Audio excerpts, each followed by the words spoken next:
Esta es la iglesia Puerta de Esperanza, situada en San Lucas, Zacatepeques, República de Guatemala, en América Central. Para la gloria de Dios, nuestra congregación fundamenta su fe en Jesucristo y en las Santas Escrituras. Agradecemos a Dios que hoy se pueda contar con Internet para cumplir con cabalidad el mandamiento de nuestro Señor Jesucristo, que es predicar el Evangelio en todas partes del mundo.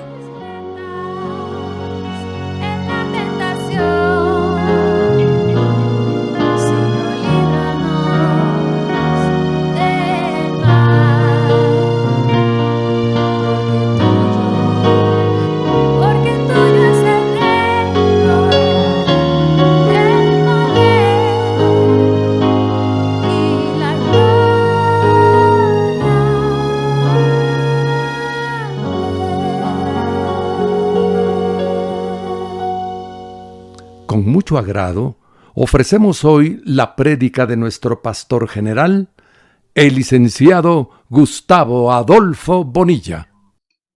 La gloria futura. Habíamos dejado el miércoles, la semana pasada, habíamos dejado entonces este punto 3 para ahora. La gloria futura, versos 18 al 25 de Romanos capítulo 8. Aquí hay una comparación en estos versos del 18 al 25 del sufrimiento y la gloria. Entonces vamos a ir avanzando. Dice el 18. Porque considero que los sufrimientos de este tiempo presente no son dignos de ser comparados con la gloria que será revelada en nosotros. Dos elementos de comparación en este verso. Considero o estimo, dice Pablo, diciendo en realidad menos de lo que quiere significar, ya que lo que él realmente quiere decir es: estoy firmemente convencido. ¿Firmemente convencido de qué?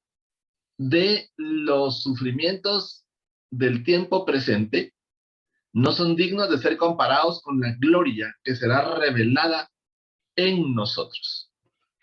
Vamos a ver entonces algunos significados importantes de la comparación. Es evidente que el apóstol aparece como si tuviese en su mano una balanza o una báscula.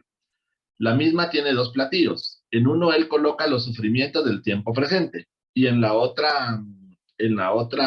plato, la gloria que será revelada, dice. La gloria que será revelada en nosotros. Estas son básicamente las dos comparaciones importantes que Pablo va a considerar aquí en el verso 18. Primero, el sufrimiento. Es resultado del pecado. ¿Por qué el ser humano sufre? ¿Por qué hay sufrimiento en el ser humano? Por el pecado. El pecado abrió esa puerta.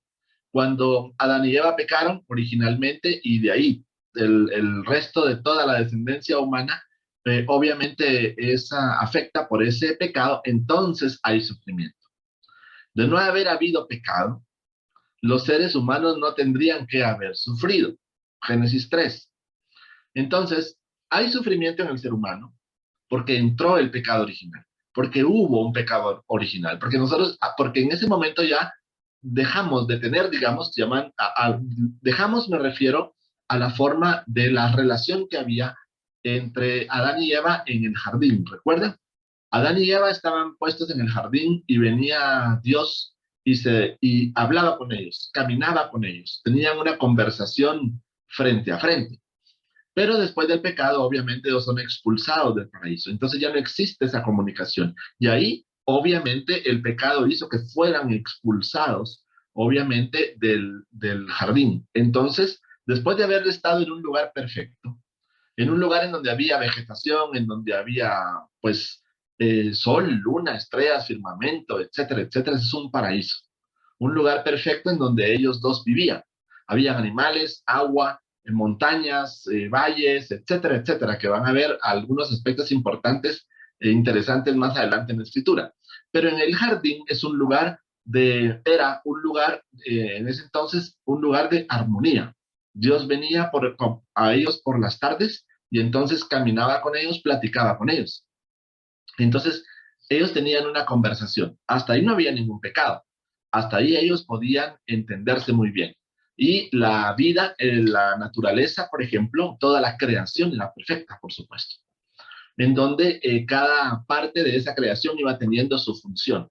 Pero cuando son expulsados, como dije, entonces a raíz de ese pecado, entonces son expulsados de ese paraíso y entonces entramos a una tierra, o estamos o vivimos en una tierra que no tiene las características originales como aquel jardín, aquel Edén, aquel huerto, aquel lugar en donde estaba Adán y Eva originalmente, que era el propósito realmente de Dios para nosotros. Pero el pecado viene y entra y entonces crea consecuencias. Una de ellas, de las consecuencias del pecado, obviamente es el sufrimiento. La segunda es la gloria. Es el resultado de la gracia, su amor, su favor inmerecido. Ese favor inmerecido, esa bondad, esa misericordia de Dios para con nosotros, da como resultado, obviamente, la gloria. Miren, interesante. Lo que el pecado produce sufrimiento, la gracia produce gloria. En lo que tiene que ver, en lo que tiene que ver con los hijos de Dios, el primero, por supuesto, el sufrimiento es temporal, mientras que la segunda no tiene fin, es para siempre, es eterna. El apóstol piensa en sufrimientos en general, incluyendo en consecuencia el dolor, ¿verdad? Si hay sufrimiento, por supuesto que hay dolor, tanto físico como mental, o tanto físico como emocional. A veces el dolor, muchas veces el dolor no es físico, es eminentemente emocional. La enfermedad, el desengaño, el desempleo, la pobreza, la frustración y otras cosas semejantes a estas. El comentarista hace mención con relación al texto de Pablo. Ven lo interesante. El pecado ha venido a desvirtuar, ha venido a dañar realmente no solo, en primer lugar, la relación nuestra con Dios, sino que nos ha creado consecuencias terribles para nuestro propio cuerpo físico y emocional. Entonces, esto trae como consecuencia todos estos otros aspectos que son importantes dentro de nuestra vida en el mundo natural. El empleo, la pobreza o el recurso, por ejemplo, la frustración, son aspectos importantes. Esto también se desprende del hecho que él usa la muy general expresión, los sufrimientos de este tiempo presente. Eh, este tiempo presente, ese tiempo o esta era, en que se extiende hasta la segunda venida de Cristo y que concluye con ella. ¿Hasta dónde entonces nosotros vamos a seguir viviendo bajo estas condiciones naturales como tal, producto del pecado? Hasta que Jesús venga en su segunda venida. Hasta ahí va a concluir. Ahí va a dejar, por ejemplo, ahí va a dejar de suceder todos estos aspectos.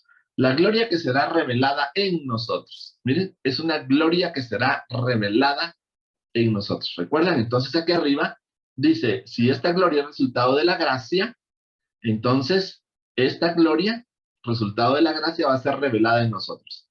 Entonces, la gracia va a hacer que se revele. Al final, ¿lo ven? La gracia va a hacer que se revele. Entonces aquí, al final del tiempo, la gloria. ¿En quién se refleja? ¿En quién se va a revelar? En nosotros. En otras palabras, esta gloria vendrá a nosotros. Como si fuera, entrará en nosotros y luego, tras habernos llenado y rodeado, se revelará en nosotros. Viene a nosotros, entra a nosotros y nos llena y nos rodea y se revela a nosotros. Nosotros mismos seremos parte de esta gloria. Los redimidos la verán los unos en los otros. Esto significa que yo voy a poder ver la gloria en ustedes y ustedes van a poder ver la gloria en mí y así va a ser en todos aquellos redimidos. Vamos a poder ver la gloria en los otros y los otros van a poder ver la gloria en nosotros. Yo les voy a decir entonces adelante de qué gloria, a qué se puede referir o a qué se podría estar refiriendo cuando dice, por ejemplo, que el resultado de la gracia va a ser la gloria, que esta gloria va a venir, por ejemplo, a nosotros, nos va a llenar, nos va a rodear, va a entrar en nosotros, nos llena, por ejemplo, y se revela en nosotros. En nosotros se está refiriendo única y exclusivamente a los redimidos. Los que no son redimidos, por supuesto que no. Ellos la verán los unos en nosotros. Los ángeles la verán, la gloria, los ángeles verán la gloria en nosotros y serán llenos de acción de gracias y alabanzas a Dios. Entonces, aún hasta los ángeles van a dar acción de gracias o van a mostrar acción de gracias y alabanzas a Dios cuando ellos vean la gloria en nosotros. B. El resultado de la comparación. Considera el comentarista que en los sufrimientos de este tiempo presente no son dignos de ser comparados con la gloria que será revelada en nosotros, dice Pablo. Es decir, que el platillo en que la gloria ha sido depositada pesa más, mucho más, que el otro que baja obviamente más rápido, el sufrimiento de este tiempo. Nuestros sufrimientos presentes, no importa cuántos ni cuán severos sean, se pierden en la insignificancia cuando se los compara con la gloria futura.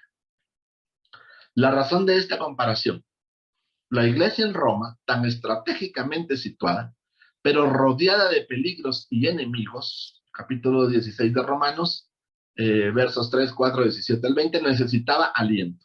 El presente pasaje lo da en abundancia. Al reflexionar sobre la gloria que será revelada en nosotros como también a nosotros, por supuesto nos damos cuenta que la realidad superará nuestras más altas expectativas. Significa que aún lo que nosotros esperamos se queda corto con lo que en realidad va a suceder, o lo que en realidad está en el plan de Dios para con nosotros. No tenemos ni siquiera la mínima idea de lo que sucederá. Verso 19-22. Pero antes, verso 19-22. Pero aquí, yo regreso un poco y hablamos de esta gloria. Cuando nosotros hablamos de sufrimientos, obviamente entendemos muchas otras cosas porque lo estamos viviendo. Cada día. Unos quizás más, otros menos, pero al final, en este mundo, en esta tierra, en esta vida en la que nosotros estamos, hay sufrimiento en muchos aspectos. Pero hablamos de una gloria. Pero cuando hablamos de una gloria que va a ser revelada a nosotros, o una gloria que aún los ángeles la van a notar, ¿de qué estamos hablando? Una gloria realmente se refiere a una fama, a un renombre, se refiere a la misma presencia de Dios en nosotros. Se refiere a honor, se refiere a alabanza, se refiere a estima, se refiere a brillo, se refiere a esplendor, por ejemplo.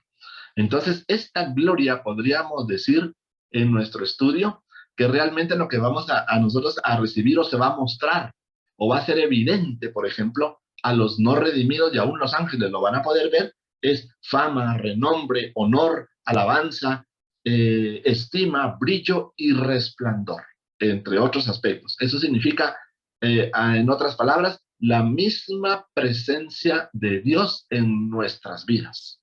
Es una gloria, lleno de honor, alabanza, brillo, estima, fama, renombre. Imagínense, eso es lo que Pablo está comparando con los sufrimientos de este tiempo presente. Mientras que en el tiempo presente, ven en el texto, se hace mención o se ilustra a enfermedades, desengaños, desempleo, pobreza, frustración, etcétera, etcétera, etcétera, dolor físico, emocional, etcétera. Lo que nosotros vamos a recibir es gloria. Estos otros aspectos que mencioné, alabanzas, etcétera. Entonces, no se puede comparar esta gloria y su significado en el contexto con estos sufrimientos que son temporales. Esta gloria, por supuesto, como dijimos, es eterna, es para siempre, esta no tiene fin. 19-22. Porque la creación con la cabeza, porque la creación con la cabeza en alto, con anhelo, espera la revelación de los hijos de Dios. Porque no fue por su propia elección que la creación fue sujeta a futilidad. Futilidad es algo insignificante, es algo sin fundamento, es algo de poca trascendencia. Dice, con anhelo espera la revelación de los hijos de Dios, porque no fue por su propia elección, o sea, no eligió la creación sujeta a futilidad, sino que fue por causa de aquel que la sujetó en esperanza. porque la creación misma también será liberada de su servidumbre. Mire, también la creación está sujeta a servidumbre, a la corrupción, para compartir la gloriosa libertad. O sea, la misma creación va a compartir la gloriosa libertad de los hijos de Dios.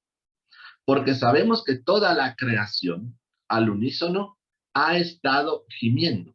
La creación, mire, ha estado gimiendo y gime aún como en dolores de parto. Los tres elementos importantes, la creación, nosotros y el espíritu, gimen como en dolores o como con dolores de parto, anticipando esperanzadamente el nacimiento de la gloria prometida, del honor, de la alabanza, de la estima, del brío, del esplendor, de la fama, del renombre, anticipando esperanzadamente el nacimiento de estos aspectos. Podríamos decir en consecuencia que ese porqué da entrada a los tres gemidos. Todos, en estos tres elementos, todos gimen. El mismo continúa la consideración del tema, gloria futura, ya que ha sido mencionado un uso muy común para el porqué. El gemido de la creación. Lo que aquí es llamada tres veces la creación, es denominada finalmente en el verso 22 toda la creación. ¿Qué es lo que esta expresión incluye? El gemido de la creación. No puede incluir a los ángeles buenos, puesto que ellos nunca fueron sujetos a futilidad, a algo, a poca trascendencia, a algo insignificante o a algo sin fundamento. Ellos no fueron sujetos a eso. Verso 20, ni sucumbieron nunca a la corrupción del día anterior. Satanás y sus demonios están excluidos, ya que nunca serán librados. Esto también es válido para todos aquellos que nunca serán salvos. Los que no han sido escogidos. Ellos, obviamente, para ellos, para todo este grupo, no hay ninguna gloria. Tampoco están incluidos aquí los escogidos. Miren qué interesante, ya que se los considera en este versículo como un grupo aparte. Se nos dice que la creación espera la revelación de los hijos de Dios, indicando que la liberación de la creación de su esclavitud a la corrupción tendrá lugar cuando ocurra la revelación de los hijos de Dios. Cuando se revele la gloria, cuando sea manifiesta la gloria. Además, lo que los escogidos hacen y lo que les sucederá está escrito en los versos 23 y 25. O sea, para ellos ya está. Nos van a ver algún aspecto importante aquí de la adopción. Es interesante. Por eso es de que no se incluyen, el comentarista no los incluye en este aspecto, porque realmente lo da por sentado, que ya la tienen. Solo se espera el momento de mostrarse públicamente, pero ya está ahí. Cuando uno pregunta, ¿cómo es posible que los pájaros y las plantas demuestren un interés tan intenso en lo que sucederá con los hijos de Dios? Recuerden que la creación también se va a dar cuenta de esta gloria en los hijos de Dios. Entonces, primero se manifiesta a los hijos de Dios, por supuesto. Y entonces después, una vez manifiesta a los hijos de Dios esta gloria, estos aspectos que hablemos, entonces la creación también va a mostrar lo mismo. Esta manifestación de la gloria, pero con relación obviamente a esta creación. La respuesta muy bien podría ser, si según la Escritura, los árboles pueden regocijarse. Salmo 96, 2. Los ríos batir las manos. Salmo 98. El desierto alegrarse. Isaías 35. Y los montes y los cerros levantar canción. Isaías 55. ¿Por qué no podrían los pájaros y las plantas esperar con anhelo? Como es claro, lo que aquí tenemos es la personificación. Entonces, de alguna u otra forma, también es un lenguaje figurado. Y también recuerden que la Escritura escribe a través de expresiones extraordinarias en donde muestra a través de la naturaleza aspectos espirituales de cómo lo ve el ungido, cómo lo ve el Hijo de Dios, cómo lo ve Dios mismo, que es su propia creación. Entonces pudiesen haber muchas interpretaciones, por ejemplo. Pero cuando nosotros leemos la escritura y dice, los árboles pueden regocijarse. ¿Cómo se regocija un árbol? Dice uno. O sea, los árboles pueden regocijarse. ¿Cómo es posible eso? Cuando el viento, dicen algunos comentaristas de los Salmos, por ejemplo, y de muchos otros libros que hacen referencia eh, a estos aspectos, como los árboles de los bosques, aplauden, etcétera. Hay muchas expresiones con relación a los árboles. Los árboles pueden regocijarse. El viento cuando mueve las ramas y las hojas y se ve de lejos. Pareciese como que estos árboles estuvieran en un regocijo o en una alegría. Es un lenguaje figurado. Pero cuando el viento, no viento fuerte ni que golpea, sino cuando el viento permite hacer o el viento permite que pueda mecerse las hojas o las ramas de los árboles, al verlos de lejos pareciera como que estos estuvieran danzando o estuvieran bailando o estuvieran moviéndose con alegría, como que estuviera el árbol mismo meciéndose. Entonces son lenguajes figurados, muy poéticos, por supuesto, en donde dice, los árboles pueden regocijarse, dicen. Los ríos batir sus manos, las corrientes de agua, por ejemplo, en los ríos, que se pueden mover de un lugar para otro, las corrientes, y que muestra las ondas, digamos, del agua en su superficie, cómo corre un río de un lado para otro, del otro para el uno, en sus corrientes, por ejemplo, diferentes ríos que corren por sus corrientes a través de diferentes direcciones. Él lo interpreta como que un río puede batir, mover, por ejemplo, sus manos. Mire Salmo 98. El desierto alegrarse, florecer. Un desierto puede florecer. Un desierto de tierra seca en donde obviamente no hay nada, pueden comenzar a dar plantas, puede comenzar a producir verduras, puede comenzar a producir muchos otros eh, aspectos dentro de la misma creación. Entonces el desierto se alegra, el desierto florece. En el desierto aparecen adornos, plantas, flores, hojas, da alimento, por ejemplo, etcétera, ¿no? Y los montes y los cerros levantar canción cuando el viento golpea los cerros, cuando el viento golpea los montes, el soplar el viento hace a veces sonidos, ¿verdad? Hace ruidos. Cuando uno a veces está en su casa y con las ventanas, ¿han oído ustedes? Las ventanas, dice, está bien, está el fuerte bien, está el viento muy fuerte porque se oye el silbido, por ejemplo, en las ventanas. Estas son las ventanas de las casas.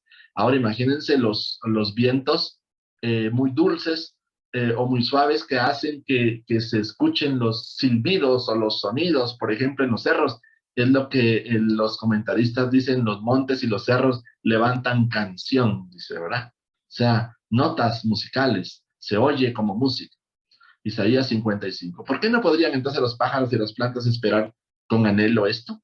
Como es claro, lo que aquí tenemos es la personificación. ¿Ven? Es hermosa y de mucho significado la frase, la revelación de los hijos de Dios. Indica que hasta el día en que regrese Cristo, en su venida, no se hará público el conocimiento de de cuánto Dios los ama y cuán ricamente será la recompensa. Entonces, el regreso de Cristo para nosotros es extremadamente importante y es lo que nosotros realmente esperamos. Cuando Cristo venga, cuando Cristo regrese, cuando Cristo sea manifiesto como tal, entonces el conocimiento en cuanto a Él, no solamente de nosotros, sino aún de toda la creación, va a ser ricamente recompensado.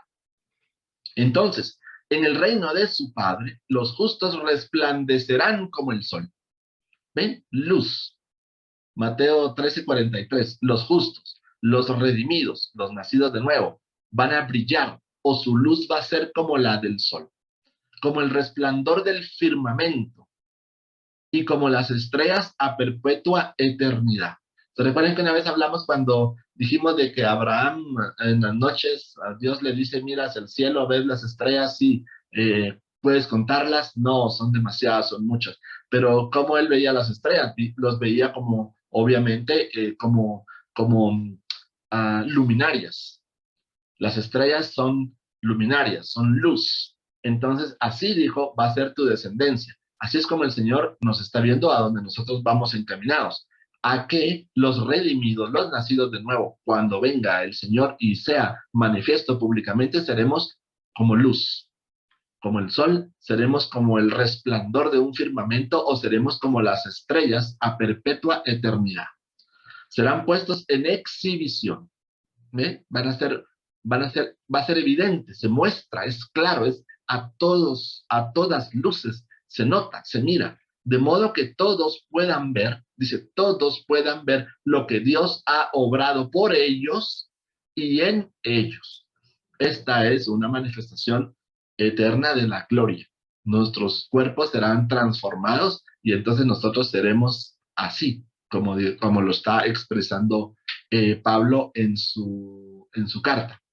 La creación entera anhela ardientemente la revelación de los hijos de Dios, porque dicho evento significará también la gloria para toda la creación.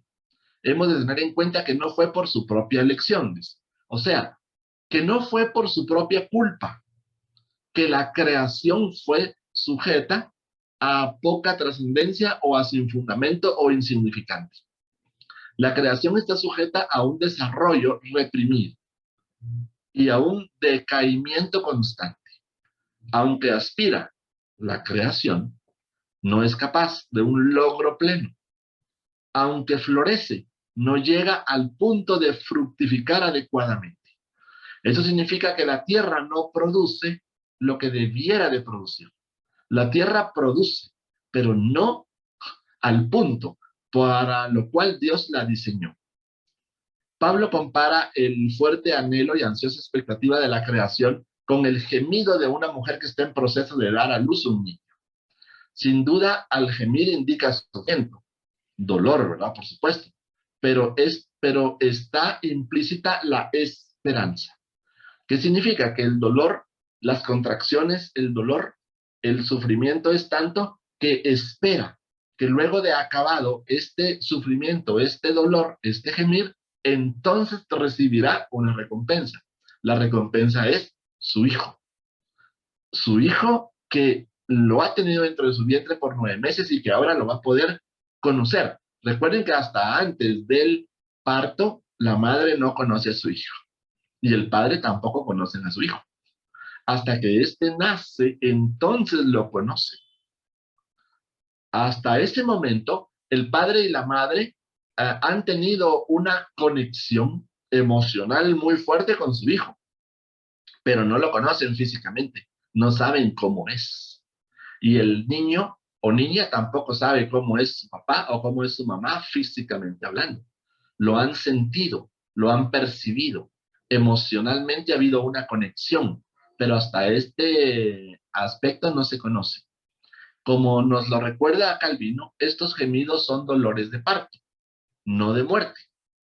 La frase añadida al unísono o juntamente indica que cada parte de toda la creación participa en estos dolores de parto.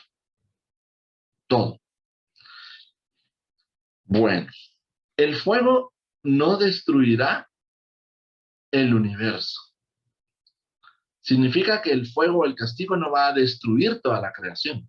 Un fuego es algo consumidor, es algo destructivo, es algo dañino. Pero este fuego no es consumidor, este fuego no destruye la creación, no destruye el universo. Existirán todavía el mismo cielo y la misma tierra, pero gloriosamente renovados. Esa es la diferencia. De manera tal que serán, en ese sentido, un nuevo cielo y una nueva tierra. Este nuevo cielo y esta nueva tierra es el mismo cielo y tierra, pero gloriosamente renovados. Cuando Dios viene y va a renovar con su gloria este firmamento, toda esta creación, entonces se vuelve una creación nueva, porque ha sido transformada, porque ha sido cambiada la creación. Imagínense nosotros. Segunda de Pedro 3, Apocalipsis 21. Por consiguiente, no solamente iremos nosotros al cielo, sino que el mismo cielo descenderá hasta nosotros. Hoy nosotros tenemos que buscar las cosas de arriba, tenemos que buscar las cosas del cielo, tenemos que buscar las cosas sagradas, tenemos que buscar las cosas santas. Pero para ese entonces, el mismo cielo va a estar en conexión directa con nosotros y toda la creación. Lo que dice, en otras palabras, ya no nosotros vamos a ascender al cielo, sino el cielo desciende a nosotros. Está en medio de nosotros el mismo cielo.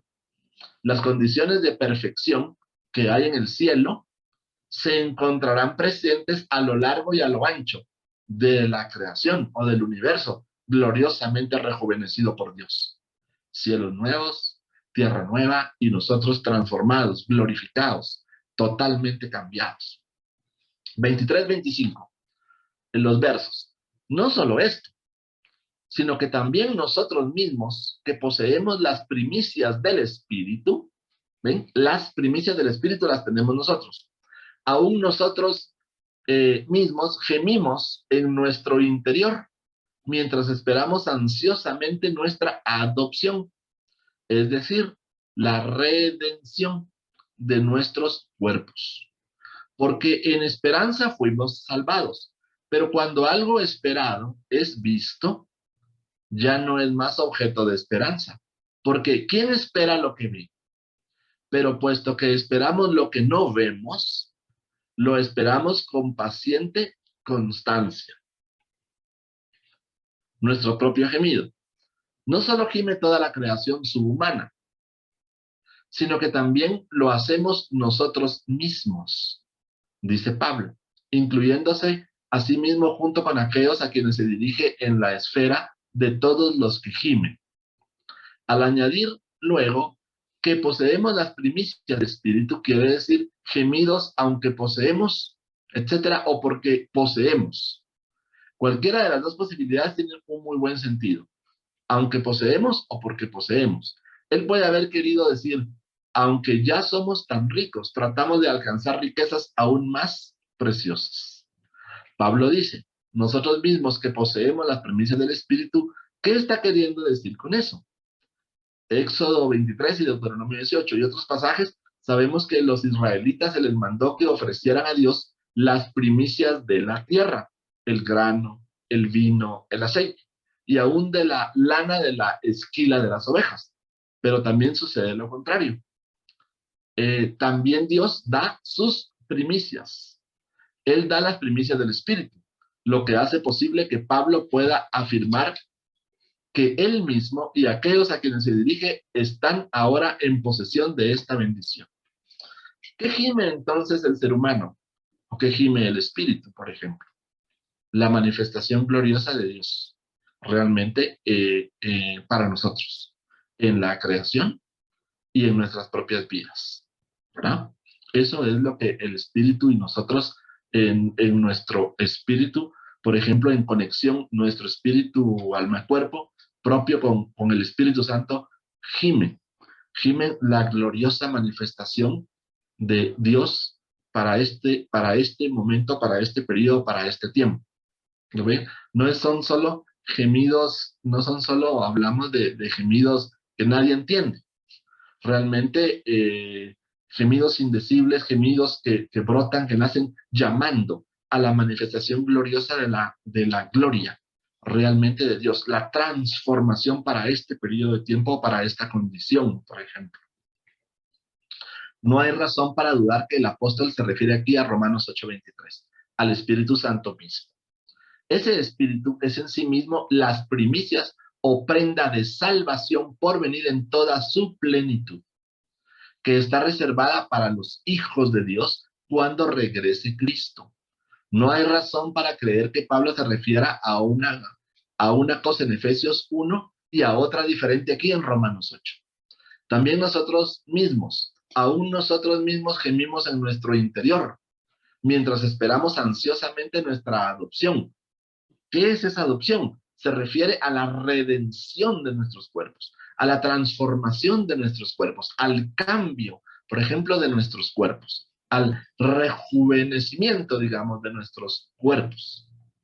Si en dicho caso el gemir de la creación entera consistía en dos elementos importantes, por una parte la experiencia del dolor, todos, la creación y nosotros mismos también hemos experimentado el dolor, y la anticipación en esperanza podemos llegar a la conclusión que lo mismo tiene vigencia para quienes poseen las primicias del Espíritu, los amados hijos de Dios, el Espíritu que nos revela y quien nos muestra y quien nos ayuda a entender o comprender. ¿Qué nos ayuda a entender o comprender el Espíritu? Lo que estamos viendo a través de nuestras muchas lecciones, a través de nuestros muchos estudios de la Escritura. Lo que nosotros vamos aprendiendo los miércoles, los viernes, los domingos. Por ejemplo, toda la Escritura es inspirada por Dios, pero el Espíritu nos muestra, nos revela, nos hace comprender o entender a nosotros lo que Dios tiene en sus planes, lo que Él revela a su iglesia, por ejemplo, a cada uno de sus redimidos, a cada uno de sus escogidos. ¿Qué va a pasar con los redimidos? ¿Qué va a pasar con los escogidos? Van a ser transformados en gloria. Entonces, los creyentes ya han sido adoptados como hijos de Dios. Nosotros ya hemos sido adoptados, Romanos 8, 15 y 16. Pero en otro sentido, aguardan aún su adopción. Esperan entonces el aguardar aún la adopción. Se refiere a esperar la manifestación pública de su posición como hijos de Dios. Significa que hasta este momento todavía no ha habido una manifestación pública de nuestra posición como hijos de Dios. Eso es lo que nosotros esperamos realmente, aunque nosotros ya hemos sido adoptados. Ahora, en otro sentido, aguardamos la adopción. ¿Qué significa la manifestación pública? Espiritualmente, en nuestro corazón, en nuestra alma, nosotros somos adoptados, somos reconocidos por Él, somos sus hijos. Pero esto será manifiesto públicamente cuando el Señor entonces venga y esté, habite, gobierne, dirija en medio de nosotros. En parte también, si ustedes se recuerdan, la iglesia gobernará juntamente con Cristo. ¿Por qué? Porque para entonces ya fue glorificado sus hijos. En ese momento sus cuerpos están todavía sujetos a la muerte, en este.